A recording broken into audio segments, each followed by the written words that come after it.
برادران ملت اسلامی، السلام علیکم ورحمۃ اللہ وبرکاتہ۔ الحمد للہ وکفا وسلام علی حبیبہ المصطفیٰ، اما بعد فاعوذ باللہ من الشیطان الرجیم، بسم اللہ الرحمن الرحیم۔ ثم لتسألن یومئذ عن النعیم، صدق اللہ مولانا العظیم۔ بارگاہ رسالت معاذ صلی اللہ تعالی علیہ وسلم میں درود پاک کا ہدیہ پیش کریں۔ اللہم صلی علی سیدنا و مولانا محمد معدن الجود والکرم وآلہ واصحابہ الکرام وابنہ الکریم وبارک وسلم صلاة دائمة سرمدا ابدا۔ قرآن عظیم میں اللہ رب العزت ارشاد فرماتا ہے، پھر تم سے ہر نعمت کے بارے میں ضرور پوچھا جائے گا۔ جو نعمتیں اللہ رب العزت نے تمہیں عطا فرمائی ہیں، ان سب کے بارے میں قیامت کے دن پھر سوال کیا جائے گا۔ یہ سورہ تکاثر ہے، جس میں اللہ تعالیٰ فرماتا ہے الہاکم التکاثر۔ بہت زیادہ چیزیں جب کسی کو مل جاتی ہیں تو غافل ہو جاتا ہے۔ تکاثر کہتے ہیں حد سے زیادہ کوئی چیز ہو جائے، چاہے وہ مال ہو، دولت ہو، دنیا ہو، جائیداد ہو، جس طرح کی بھی کوئی چیز ہو، خواہشات ہو، جب حد سے زیادہ ہو جاتی ہیں تو آدمی کو غافل بنا دیتی ہیں۔ الہاکم التکاثر، اسی سورہ میں اللہ تعالیٰ نے فرمایا پھر یاد رکھو ہر نعمت کے بارے میں تم سے سوال کیا جائے۔ آج ہم لوگ اس سال کے آخری جمعہ میں ہیں، 2024 ختم ہونے والا ہے۔ میرے عزیزوں، سب سے پہلے ہم سب کو یہ چاہیے کہ دنیا تو نئے سال کے آنے کے جشن کی تیاریوں میں، گناہوں کے اڈے سجائے جا رہے ہوں گے، لوگ ادھر سے ادھر سفر بھی کر رہے ہوں گے، اہتمامات کر رہے ہوں گے، لوگ ایک نئے سال کے استقبال کی تیاریاں کر رہے ہیں۔ لیکن ایک مومن بندے کو یہ چاہیے کہ اس کے گزرے ہوئے سال کا وہ حساب بھی تو کر لے۔ حاسبوا قبل ان تحاسبوا، یہ فرمایا گیا ہے کہ اپنا حساب تم خود کر لو اس سے پہلے کہ اللہ تمہارا حساب لے لے۔ ہمارے گزرے ہوئے سال کے اندر کتنے دھکے کھائے، کتنی ٹھوکریں کھائی، کیا کیا نقصانات اٹھائے۔ سب سے بڑی بات تو یہ ہے کہ ہم نے کتنی عبادتیں کی، کتنی ریاضتیں کی، کتنی نمازیں ہماری ضائع ہوئی۔ یہ اگر محاسبہ کر لے انسان تو شاید ہو سکتا ہے آنے والا نیا سال اس کا بہتر طریقے سے استقبال ہو سکے۔ لیکن اگر صرف جشن کی تیاریاں کرتا ہے اور ہر نئے سال میں وہ اسی طرح کے دھوم دھڑاکوں سے داخل ہوتا ہے تو گزرے ہوئے سالوں کی غلطیاں اسے کبھی یاد نہیں آتی۔ اللہ تبارک و تعالیٰ قرآن پاک میں فرماتا ہے کہ تم سے ہر نعمت کے بارے میں پوچھا جائے گا، ہر نعمت کے بارے میں پوچھا جائے گا۔ حدیث پاک میں ہے، نبی کریم صلی اللہ تعالیٰ علیہ وسلم فرماتے ہیں کوئی انسان قیامت کے میدان سے اس وقت تک اپنا پیر نہیں ہٹا سکتا جب تک 5 سوالات اس سے نہ کر لیے جائیں۔ 5 سوالات میں سب سے پہلا سوال کیا ہوگا؟ اللہ تعالیٰ یہ پوچھے گا کہ میں نے تجھے جوانی دی، تو نے کہاں کہاں خرچہ کیا؟ یہ پہلا سوال ہے۔ اور محدثین و مفسرین فرماتے ہیں کہ ایک سوال کے جواب میں بندے کو 500 سال بھی لگ سکتے۔ اپنی صرف جوانی کا حساب دیتے دیتے کسی کو 500 سال، کسی کو 700 سال لگ جاتے۔ باقی کے جو 4 سوالات ہیں وہ بعد میں ہیں۔ اللہ نے صحت عطا کی تو اس کا استعمال کیسے کیا، دولت عطا کی تو اس کا استعمال کہاں کیا۔ صرف جوانی کا جواب دینے میں جب 500 سال لگ جاتے ہیں تو پوری زندگی کا حساب کیا دے پائے۔ اسی لیے میرے عزیزوں، جس کے پاس آج جوانی ہے یا گزر چکی ہے وہ غنیمت جانے، ایک ایک لمحے کو غنیمت جانے۔ اور ایک حدیث پاک میں آپ کو بتاتا ہوں، اللہ کے حبیب صلی اللہ تعالیٰ علیہ وسلم فرماتے ہیں 5 چیزوں کو 5 چیزوں سے پہلے غنیمت جانا۔ اس میں سے 2-3 میں ذکر کرتا ہوں۔ حضور پاک صلی اللہ تعالیٰ علیہ وسلم فرماتے ہیں اپنی صحت کو غنیمت جانو بیمار ہونے سے پہلے۔ آج صحت مند ہو تو اس کی قدر کرو بیمار ہونے سے پہلے. ہاتھ نہیں ٹوٹا ہے ابھی, پاؤں نہیں ٹوٹا ہے, سر سلامت ہے, سوچنے کی طاقت ہے, زبان سلامت ہے. اپنی صحت کو غنیمت جانو اور ہر دن اللہ کا شکر ادا کرو کہ مولا میری طاقت اور میری حیثیت سے زیادہ تو نے مجھے عطا کیا. اور اگر اپنی صحت کا خیال نہیں ہے, قدر نہیں ہے, تو جاؤ کبھی کسی کینسر ہاسپٹل, جا کر کے دیکھو کئی ایسے لوگ ہیں جو موت اور حیات کے بیچ لڑ رہے ہیں. کچھ تو ایسے ہیں جو روز موت کی تمنا کرتے ہیں لیکن موت ہی نہیں. مجھے یاد ہے آج تقریباً 8-9 سال ہو گئے ہوں گے, ایک کینسر ہاسپٹل میں ایک ادھیڑ عمر کے شخص سے ملاقات. میں تیمارداری کے لیے یا عیادت کے لیے جایا کرتا تھا. اس شخص نے بستر پر لیٹے لیٹے کہا اس کے گردن میں ایک ایسی عجیب قسم کی کینسر کی پھنسی تھی جس سے ہمیشہ خون اور پیپ رستا رہتا ہے. کافی دنوں سے ہاسپٹلائز ہے, لیکن اس کی جو گڑ گڑاہٹ دیکھا اور ریکویسٹ میں نے سنا, کہا کہ حضرت صرف اتنی دعا کر دیں کہ میرا سر اٹھے اور میں سجدہ کر سکوں. اس لیے کہ جوانی میں نے سجدے نہیں کی, اللہ کی عبادت نہیں کی, اور آج شدت سے خواہش ہوتی ہے کہ میں عبادت کروں یا سجدہ کروں, لیکن سر اٹھاتا ہوں تو یہاں سے پیپ اور خون شروع ہو جاتا ہے. اب وہ طاقت نہیں ہے. اس دن میرے دل پہ یہ بات لگی, کیا سچ فرمایا میرے آقا صلی اللہ علیہ وسلم نے, اپنی صحت کو غنیمت جانو بیمار ہونے سے پہلے. کہیں ایسا وقت نہ آئے کہ تم سجدہ کرنا چاہو لیکن تمہارا سر اٹھانے کے قابل بھی نہ رہے, تمہارے پاس وہ طبیعت بھی نہ رہے. ایک یہ تو پہلی چیز ہے. دوسری چیز, نبی مکرم صلی اللہ علیہ وسلم ارشاد فرماتے ہیں کہ تم اپنی جوانی کو غنیمت جانو بڑھاپا آنے سے پہلے. جوانی کو غنیمت جانو بڑھاپا آنے سے پہلے. آپ کو پتہ نہیں ہے بڑھاپا کیا ہوتا ہے؟ بڑھاپے میں صرف خواہشیں رہ جاتی ہیں, کرنے کی تمنا رہ جاتی ہے لیکن طاقت نہیں رہتی.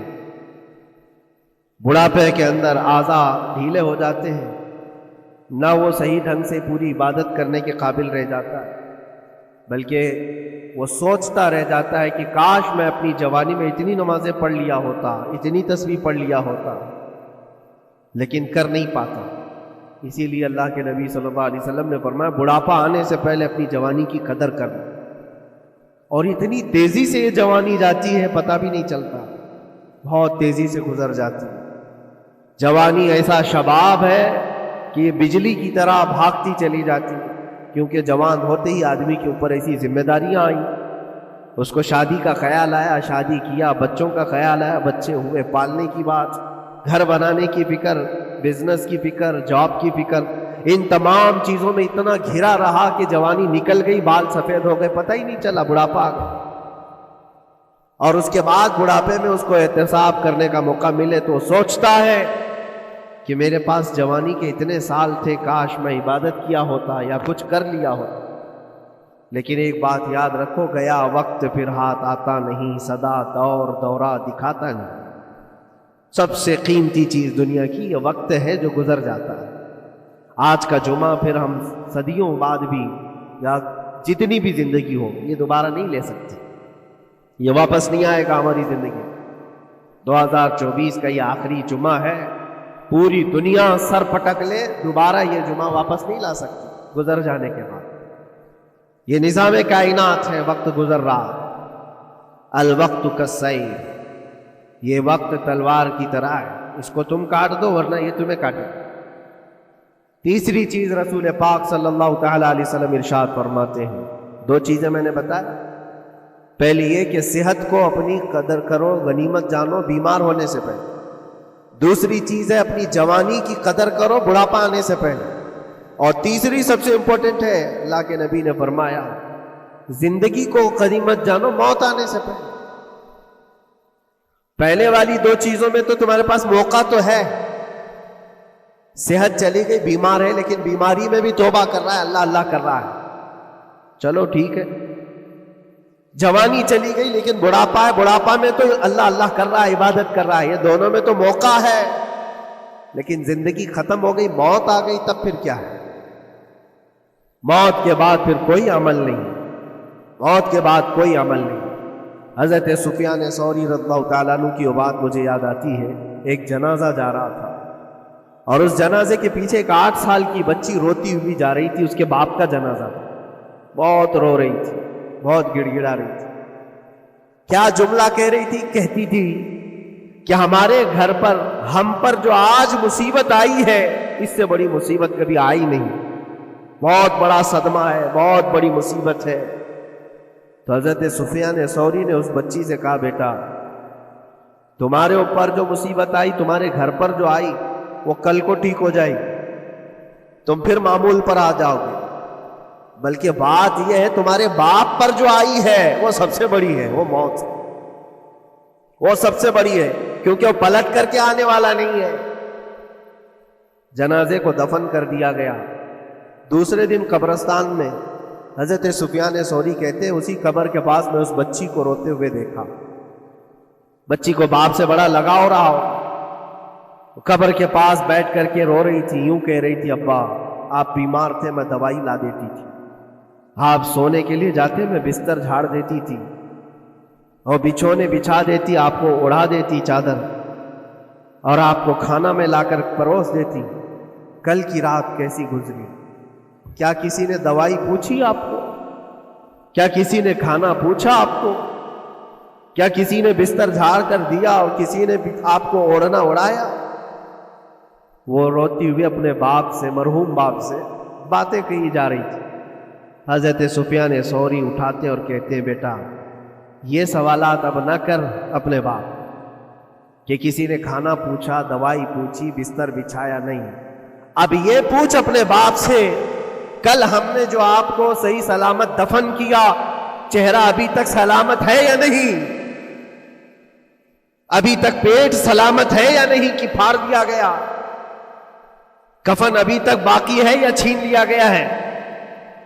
یہ پوچھ اپنے باپ سے کہ کل ہم نے جب دفنایا تھا تو خوشبوؤں میں دفنایا تھا، پوچھ اپنے باپ سے کہیں کیڑے تو نہیں چڑھ گئے آج، کیونکہ یہ ہونے والا ہے اب قبر کی زندگی۔ عزیزان گرامی وقار، اسی لیے حضرت مولا علی کرم اللہ وجہہ الکریم جب قبرستان جاتے سلام کرتے قبر والوں اور اس کے بعد 1 گھنٹہ کھڑے ہو کر روتے تھے۔ حضرت سعید ابن مسیب کہتے ہیں، میں مولا علی کرم اللہ وجہہ الکریم سے پوچھا، آپ قبر والوں کے پاس کھڑے ہو کر کیوں رو رہے ہیں؟ حضرت علی فرماتے ہیں، میں نے ان سے پوچھا کیا حال ہے تمہارا اے قبر والوں؟ انہوں نے جو جواب دیا، سعید اگر تم بھی سنتے تو روتے۔ کہا کیا جواب دیتے قبروں والے؟ مولا علی کرم اللہ وجہہ الکریم فرماتے ہیں، وہ مجھے جواب دے رہے ہیں کہ اے علی، ہمارے گھر والوں نے تو ہمیں صحیح سلامت دفنایا تھا، ہمارے چہروں پر مسلسل آج دن اور رات بچھو چھوڑ دیے گئے، ہمارے چہروں پر آج اور ہماری ناک پر بچھو ڈنک مارتے ہیں، ہمارے بالوں میں جس کو ہم آئینے کے سامنے کھڑے ہو کر گھنٹوں سجایا کرتے تھے، پیپ بھر دیے گئے، اور ہمارے چہرے کی چمڑیاں جھلس گئی۔ یہ سارے جوابات میرے عزیزوں قبروں والوں کو اس منزل تک ہر ایک کو پہنچنا ہے، اسی لیے سال گزرنے سے پہلے اپنی زندگی کا احتساب کرو۔ اللہ رب العزت نے ابھی بھی ہمیں موقع عطا کیا ہے، ابھی تمہاری زندگی ختم نہیں ہوئی، سانس لے رہے ہو، توبہ کرو، دعائیں کرو کہ مولا کریم ہمارے لیے نیا سال خیر و برکت والا بنا، گناہوں سے بچنے والا بنا۔ کچھ لوگوں کی حالت یہ ہے کہ گناہوں پہ گناہ جب ہو جاتے ہیں تو نا امیدی کے شکار ہوتے ہیں، اب کیا ہونے والا ہے، میں تو بہت پاپی ہوں، بہت خطا کار ہوں، مجھ سے تو بڑے بڑے گناہ ہو گئے ہیں، اب میں کیا کر سکتا ہوں؟ نا امیدی کفر ہے میرے عزیز۔ آپ کو بتاؤں، رسول پاک صلی اللہ تعالیٰ علیہ وسلم ایک مرتبہ صحابہ سے فرماتے ہیں، تمہیں پتہ ہے اللہ رب العزت کا کرم اور اس کا رحم کیسا ہے؟ مسکرانے لگے۔ صحابہ نے پوچھا آپ کیوں مسکرا رہے ہیں؟ کہا اللہ تبارک و تعالیٰ فرماتا ہے کہ صحرا میں چلنے والا ایک آدمی، غور سے سنیے گا، صحرا ڈیزرٹ، صرف ریت کا میدان، کہیں کوئی جھاڑ نہیں، کوئی عمارت نہیں، کوئی چھاؤں لینے کی جگہ نہیں، کوئی ایک بندہ اپنی اونٹنی پر ساز و سامان رکھ کر کے چل رہا تھا۔ صحرا کا سب سے بڑا پرابلم یہ ہوتا ہے کہ راستہ معلوم نہیں ہوتا، ہر طرف تو سیدھا ہی راستہ دکھتا ہے، ڈائریکشن پتہ ہی نہیں ہوتا، چاروں طرف سے آسمان ملا ہوا دکھتا ہے، جیسے سمندر ہے ویسے صحرا ہے۔ کبھی اگر آپ نے سفر کیا ہو، ہم نے مصر میں دیکھا ہے 200-250 کلومیٹر تک گاڑی چلتی ہے، ایک درخت بھی نہیں آتا، ایک عمارت بھی نہیں آتی صحرا میں، راستے بھول جاتے ہیں لوگ۔ پہلے کے دور میں تو کوئی نیویگیشن بھی نہیں تھا، تو کوئی بندہ ایسے جو اونٹنی پر ساز و سامان رکھ کر کے سفر کر رہا ہے اور ایک جگہ تھک کر کے سو گیا صحرا میں۔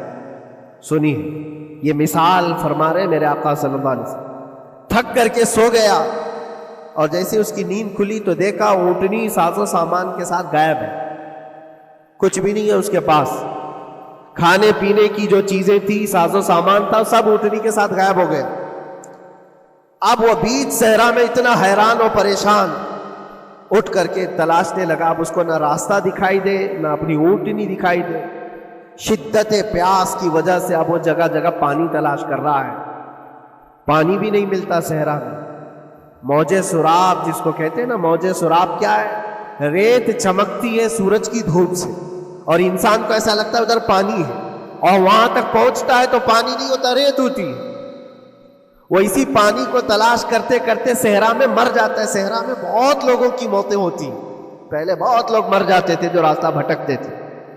اب حدیث پاک میں فرمایا گیا وہ بندہ جس کی اونٹنی غائب ہو گئی، ساز و سامان بھی نہیں، ڈھونڈتا رہا پورا دن پوری رات، تھک ہار کر کے آزا جواب دے گئے۔ اب نہ پانی ملتا ہے، نہ کھانا ملتا ہے، نہ اپنی سواری ملتی ہے، ایک جگہ آ کر بیٹھ گیا، اپنی آخری سانسیں گن رہا تھا، کیونکہ اب آزا جواب دے گئے تھے۔ سخت شدت کی دھوپ، صحرا کی تپتی ہوئی زمین اور بھوک و پیاس کی تکلیف الگ۔ جیسی ہی وہ لیٹا اس کی آنکھ لگ گئی، اس کو لگا اب یہ میری آخری سانسیں ہیں، اب مرنے کا وقت قریب آ گیا ہے۔ پھر اس کی آنکھ کھلتی ہے، آنکھ کھلتی ہے تو دیکھتا ہے اس کی اونٹنی ساز و سامان کے ساتھ پاس میں کھڑی، کھانا بھی بھرا ہوا ہے، پانی بھی بھرا ہوا ہے، سب کچھ۔ اب نبی پاک صلی اللہ تعالیٰ علیہ وسلم صحابہ سے پوچھتے ہیں، عرب والے بہت اچھی طرح جانتے تھے صحرا کا سفر کیا ہوتا ہے، پوچھتے ہیں اے میرے صحابہ بتاؤ اس بندے کو اپنی گمشدہ اونٹنی ملنے کا کتنا اچھا لگ رہا ہوگا، کتنی اس کو خوشی ہوئی ہوگی۔ صحابہ کہتے ہیں یا رسول اللہ صلی اللہ علیہ وسلم اس کی تو جان میں جان آ گئی، صحرا میں اپنی گمشدہ اونٹنی مل جائے، کھویا ہوا سامان، اپنی گمشدہ سواری اور پانی مل جائے، یہ تو حیات نو کی ایک بہت بڑی خوشخبری ہے اس کے لیے۔